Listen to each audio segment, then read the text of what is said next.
नमस्कार, मैं हूँ संजय शर्मा। आप देख रहे हैं 4 PM न्यूज़ नेटवर्क।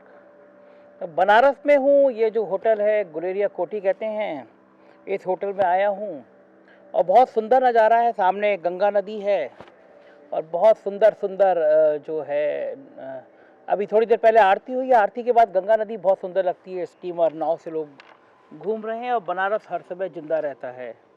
आज 57 सीटों पर वोटिंग हुई और जो उसमें जो ज़िले थे शामिल 57 सीटों में, वो गोरखपुर मुख्यमंत्री का अपना क्षेत्र है, बलिया, सिद्धार्थनगर, महाराजगंज, संत कबीर नगर, कुशीनगर, देवरिया, बस्ती, अंबेडकर नगर और बलरामपुर। ये 57 सीटें बहुत इम्पोर्टेंट थी इस दृष्टि से भी कि ये योगी आदित्यनाथ की अग्नि परीक्षा है इन 57 सीटों पर। ये वो सीटें हैं जो योगी आदित्यनाथ के बहुत प्रभाव में मानी जाती थी।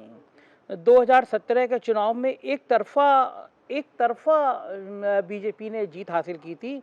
तब भाजपा ने 57 में से 46 सीटें जीती थी 2017 में, और 2012 में समाजवादी पार्टी ने यहाँ से 32 सीटें जीती थी, जब अखिलेश यादव की प्रचंड बहुमत से सरकार आई थी। तो सपा ने 2012 में भी 32 सीटें जीती और 2017 में 57 में से 46 सीटें जीती थी। तो ये पूरा इलाका जो है, ये पिछड़ी जातियां और मुस्लिम जातियां इस पर बहुत प्रभाव रखती हैं। और जातीय गोलबंदी ऐसी है कि इसको भेद पाना हर एक के बस की बात नहीं है। आज जब वोटिंग हुई इन जिलों में, मैंने तमाम पत्रकारों से बात की। वहाँ ज़िले में तैनात कुछ मेरे मित्र अफसर हैं जो उनको भरोसा है कि मैं उनका नाम नहीं लूँगा। उन लोगों से बात की। LIU में आजकल इंस्पेक्टर मेरे दोस्त हो गए हैं कई जनपदों से। तो वो बताते हैं कि उन्होंने 6 महीने पहले ये सरकार को आगाह किया था कि साहब स्थिति बहुत ख़राब है और जो हालात चल रहे हैं उसमें भारतीय जनता पार्टी 100 से नीचे आ जाएगी। ऐसी रिपोर्ट एक दो जनों ने भेजी थी, तो बड़े साहब लोग नाराज़ हो गए, तो कैसी बात कर रहे हो। दरअसल होता ही है ना कि मुख्यमंत्री के जो इर्द गिर्द रहने वाले लोग होते हैं ना, वो मुख्यमंत्री की पूरी पूरी लुटिया डुबो देते हैं। आज छठे चरण के बाद ये साफ हो गया कि योगी जी की विदाई तय है। मुझे उम्मीद थी कि छठे चरण में बीजेपी कुछ अच्छा कर सकती है, लेकिन गजब का फेलियरनेस मुझे इस चरण में भी नज़र आया। और जो इस पूरे इलाके में दलित मतदाता है वो 22 से 25% है।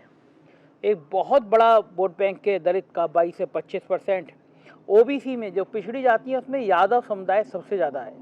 पूरे 57 सीटों में जो पिछड़ी जाती है, जिनकी भी कैलकुलेशन करेंगे, उसमें यादव कम्युनिटी सबसे ज़्यादा है। उसके बाद कुर्मी, निषाद, राजभर, चौहान वोटर हैं। और यहाँ पे जो वोटिंग का रेशियो रहता है, वो वोटिंग का रेशियो ये रहता है कि किसी भी स्थिति में पिछड़ी जातियाँ एकजुट रहती हैं, चाहे वो 2012 में अखिलेश यादव हो या 2017 में भारतीय जनता पार्टी की प्रचंड बहुमत वाली सरकार हो।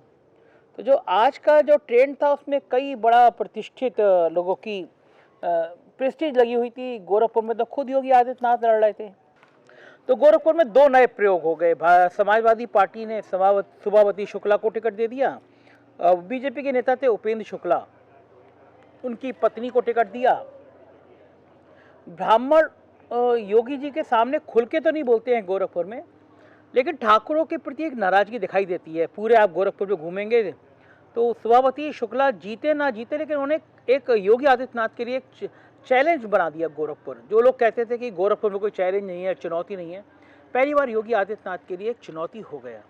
लोगों में, ब्राह्मण समुदाय में ये बात बिल्कुल चर्चा का विषय बन गई है कि योगी आदित्यनाथ जब से आए हैं तब से ब्राह्मणों की उपेक्षा हुई है, बेइज्जती हुई है, उनकी हत्या हुई है। जब वो बने थे मुख्यमंत्री, 1 महीने बाद ही एक हाता जगह है और वहाँ की गोरखपुर की राजनीति मठ बनाम हाता, मतलब योगी आदित्यनाथ का मठ, और हाता मतलब हरिशंकर तिवारी का हाता, इन दो में रहती है। मठ जो है वो क्षत्रियों का माना जाता है प्रभुत्व वाला, और हाता हरिशंकर तिवारी ब्राह्मणों का प्रतिनिधित्व करते हैं।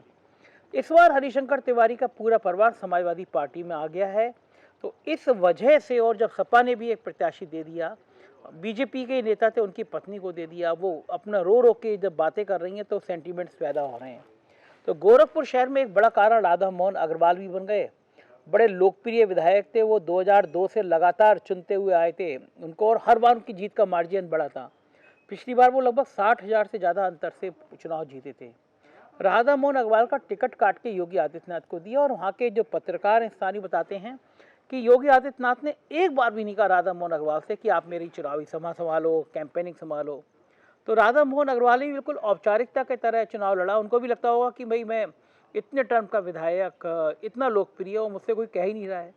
तो राधा मोहन अग्रवाल के जो पर कतरने की कोशिश की योगी आदित्यनाथ ने, वो भी आज जो कम मतदान हुआ है उसका एक बहुत बड़ा कारण है। दूसरा, इन 57 जिलों में पिछड़ी जाति और मुस्लिम जातियों के अलावा ब्राह्मण भी एक बहुत बड़ा फैक्टर है। इन 57 जिलों में ब्राह्मण कम्युनिटी बहुत बड़ी संख्या में है और जो आज चुनाव हुआ है उसमें ये संकेत साफ है कि ब्राह्मणों ने भी इन पिछड़ी जातियों के साथ आके गठबंधन के पक्ष में अपना समर्थन दिया है। तो बहुत विषम परिस्थिति है बीजेपी के लिए। मुझे लगता था कि मुस्लिम बसपा ने यहाँ पे इस 57 में काफ़ी सीटों पे मुसलमान प्रत्याशी उतारे हैं। तो मुझे भी लगता था कि बसपा को कामयाबी मिलेगी। जैसे मुझे सूचना मिली थी कि ओपी राजभर की सीट है गाजीपुर में, जहूराबाद, वो हार जाएंगे क्योंकि वो एक तो प्रचार करने नहीं आए हैं। दूसरा, बसपा ने वहाँ शादाब फातिमा को उतार दिया है। पहले वो समाजवादी पार्टी में थी, फिर वो शिवपाल जी के संग गई और आजकल वो बसपा में आ गई हैं। तो अकेली मुस्लिम प्रत्याशी हैं। तो मुझे यकीन था कि मुस्लिम शायद शादाब फातिमा के साथ चले जाएंगे। लेकिन फिर मैं गया ये देखने के लिए क्योंकि बड़े इंपॉर्टेंट था। ओपी राजभर ने पूरा खेल बिगाड़ा है इन 57 सीटों में। तो मैं वहाँ देखने खेलने गया। कुछ पत्रकार वहाँ पे सुबह से थे, वो मुसलमान लड़कों के संग क्रिकेट खेल रहे थे, बातें कर रहे थे। उन सबका मानना था कि मुस्लिम समुदाय ने पहली बार मैं देख रहा हूँ इस चुनाव में शादाब फातिमा को ना जाके ओपी राजभर को वोट किया है। वो कल से ही वो कहने लगे थे कि हम तो भाई ओपी राजभर के साथ हैं। इसलिए साथ हैं क्योंकि हमें अखिलेश यादव को जिताना है। तो अखिलेश यादव के संग और समाजवादी पार्टी के संग, गठबंधन के संग एक बड़ी पॉजिटिव बात ये हुई है कि अगर मुस्लिम प्रत्याशी है तो अधिकांश जगह में मुस्लिम प्रत्याशी अगर किसी दूसरी पार्टी का है तब भी उसको छोड़ के लोग मुस्लिम गठबंधन के साथ आए और बिना किसी शोर शराबे के आए हैं। तो ये भी बहुत समाजवादी पार्टी के लिए मुफीद जाता है बात। दूसरा, जो पिछड़ों की बात मैं कर रहा था, 2017 में राजभर थे, दारा सिंह चौहान, ओपी राजभर, लालजी वर्मा, ये ऐसे नाम थे कि जो पिछड़ों का प्रतिनिधित्व करते थे, जिसकी वजह से बीजेपी को ये प्रचंड बहुमत मिला था। अब ये सारे पिछड़ी जाति के बड़े नेता अखिलेश यादव के साथ आ गए। राजभर ने इन 57 सीटों में से 1.5-2 दर्जन सीट ऐसी हैं जो राजभर वोटों ने बीजेपी का गणित बिगाड़ दिया है।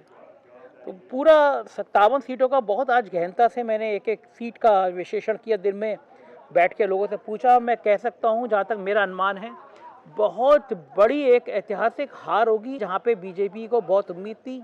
बीजेपी को लग रहा था कि हम लगातार पीछे चल रहे हैं, पहला, दूसरा, तीसरा, चौथा, पांचवा चरण, कोई भी चरण बीजेपी के लिए अच्छा नहीं गया।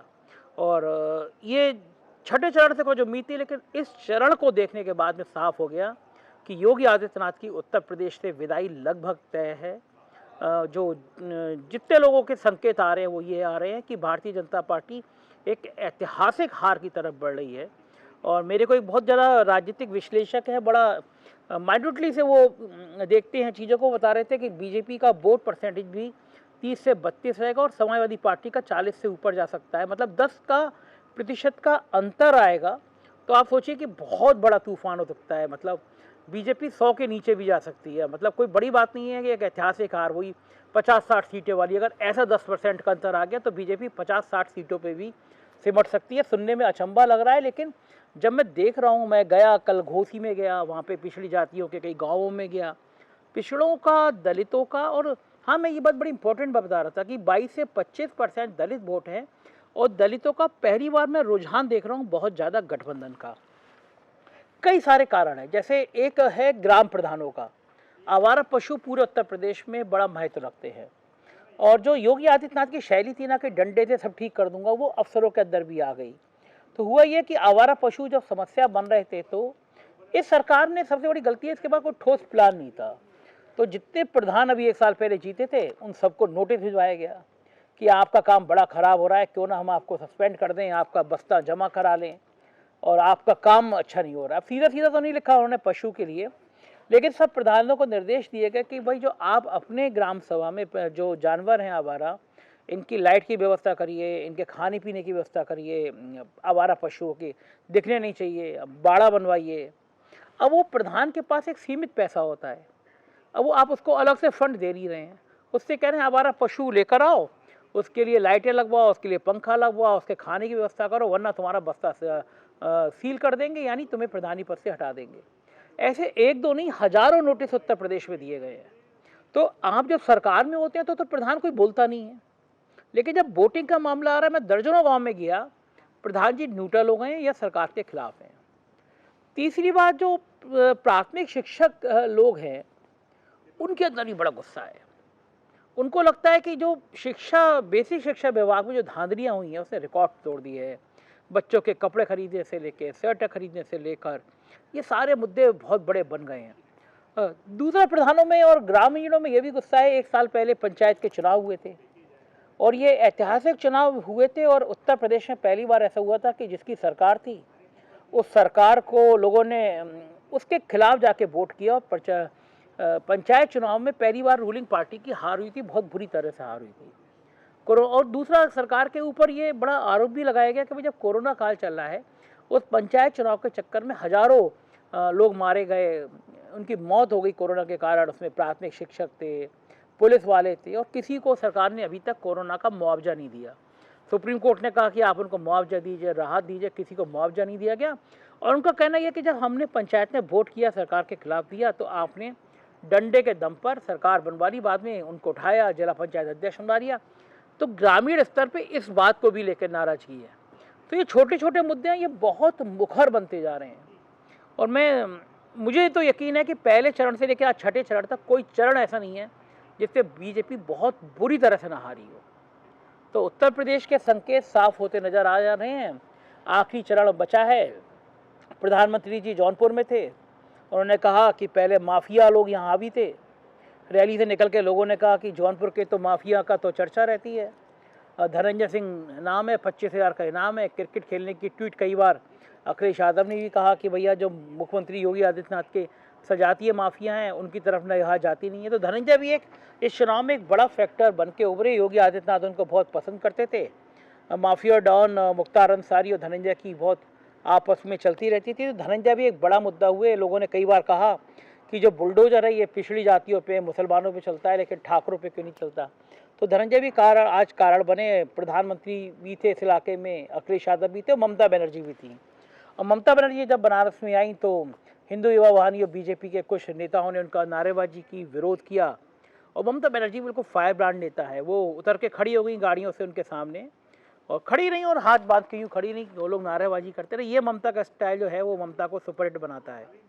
तो बनारस में भी ममता के तेवर की चर्चा थी कि आप बनारस की गलियों में घूमेंगे तो ये तो है कि एक अखिलेश यादव का नाम भी प्रमुखता से लेने लगे हैं लोग। और बनारस की 1-2 सीटों पे कड़ा संघर्ष भी नज़र आ रहा है।